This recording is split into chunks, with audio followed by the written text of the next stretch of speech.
break it down.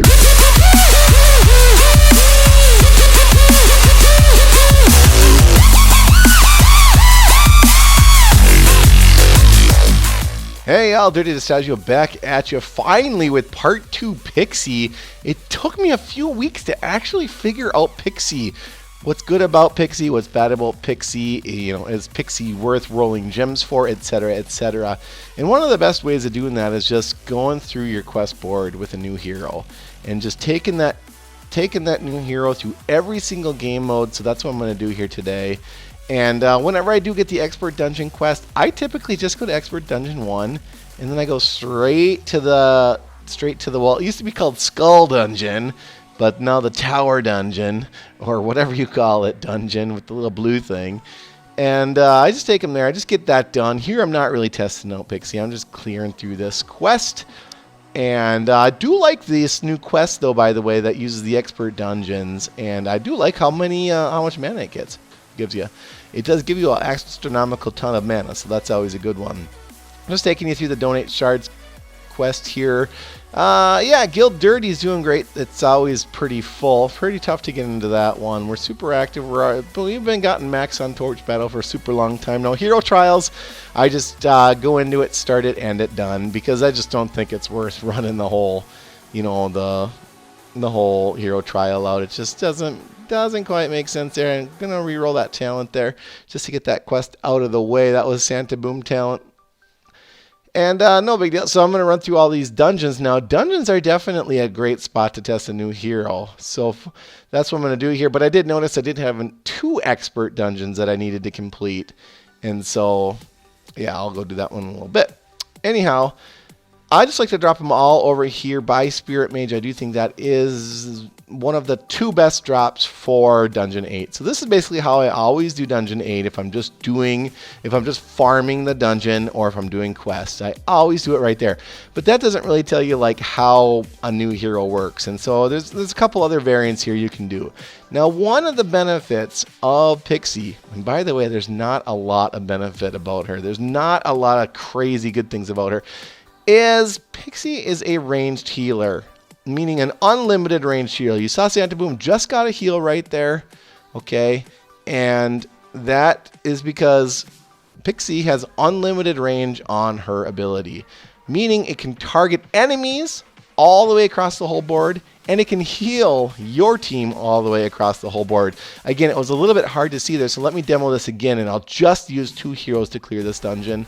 So I'll put Santa Boom at top, and I'll put Pixie at the bottom. But I'm going to zoom in. There, you see Santa Boom just got a big flash of green numbers. Just watch the green numbers. If you're looking for a heal, boom, 8527. You saw that heal there. That was from Pixie way down here. Now look at Pixie, though. Can she hold her own? I mean, that's another thing. Can she hold her own? She should be able to hold her own. She's a new hero. She's awesome. I mean, she's no Orc's Bane. I mean, she doesn't have a ton of hit points. She doesn't heal like that. She can barely hold her own. That's one thing. I currently have about a level 80 inscription on her as well. So you should be able to hold your own if that's the case. This time I'm going to drop the 2, and what I'm testing here is the magic. I'm wondering if that 8527 is capped out. There is some of these new heroes, they come out, they got these big cooldowns. No magic, you can't boost them any. You can't boost them with, that was Ari's Fervor, is how I tried to boost. It's still 8527 in the heals, and so kind of capped. We'll just call it capped on the healing. It's not capped on the damage though. That is to be noted. Just capped on the healing, her healing part of her ability. And I don't get that. I mean, that doesn't quite make sense. I mean, they're 8527 with Ari's Fervor on, so that proves that one right there. So can it really be that the unlimited ranged ability of Pixie's heal is that what makes her good? Is that what makes her unique? I mean, it seems kind of weak because it does also obviously impact 3 bad guys and 3 good guys, but only 3. It's not like it doesn't scale up like Druid's heal scales up, and it doesn't scale up like the Grizzly Reaper's ability scales up, or Minotaur's ability, how it scales up. Now, what does scale down is the cooldown. It goes from this astronomically ginormous cooldown to basically having a very light cooldown, or low cooldown, I'll say.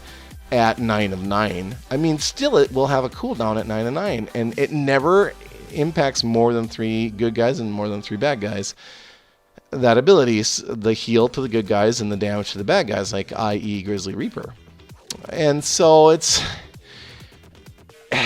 does debuff the other people, but when you're playing versus PvE, player versus enemy, meaning we're playing against the computer, you never really need to debuff the enemy, the PvE game mode. Now in PvP game modes, like Arena being the most obvious, but we'll also say the altars in Lost Realm, you know, we're going against another team and you're trying to maybe get that Pumpkin Duke debuff, you know, debuffed off their team. Yeah, it can be okay in Lost Realm and it can be okay in Arena, but then you got to think about the fact that she only impacts 3 heroes.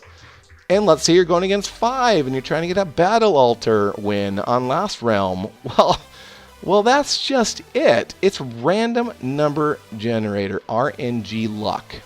It's an RNG hero. It means you have to get lucky because she has to debuff the right 3 of the 5 on their team, or in Arena, the right 3 of the 6 on the Arena team that you're facing. And so it's an RNG. It's a random number generator. It's a randomly good, you know, every now and then the ability, you know, debuffs right. You know, and it's not like a Minotaur where it can impact basically every single target on the entire board.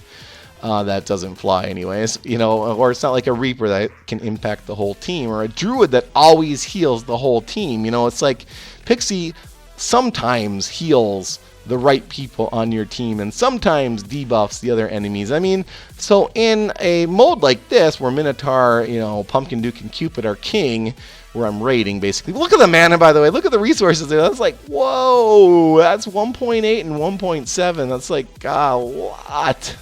That's over 3 million resources on that raid, so that was a pretty fun one. You occasionally get those. Well, I have not gotten a, like, basically a max resource raid in a really long time, so that was kind of cool.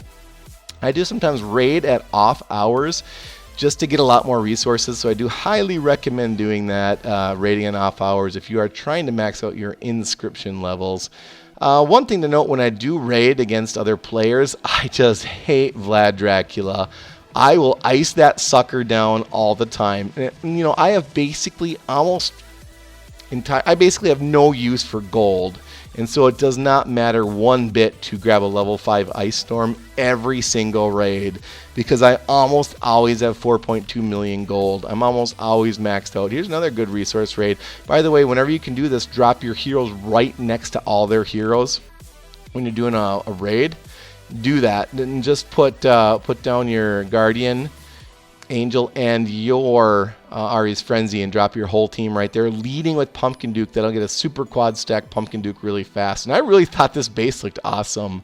This was probably my best series of raids in terms of cool stuff.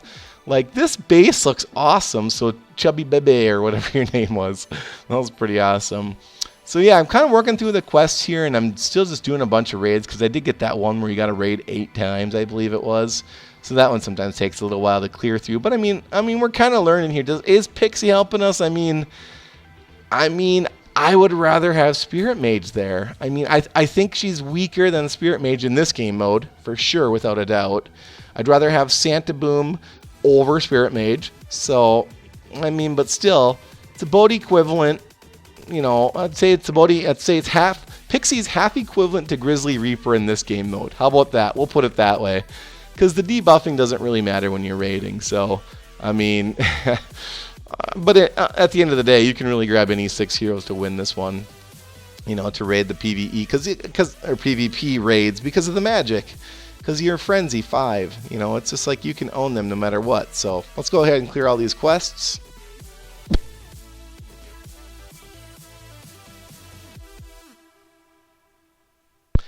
And that almost gives me all my books a little bit of leg. That's when I realized I needed to do that second expert dungeon.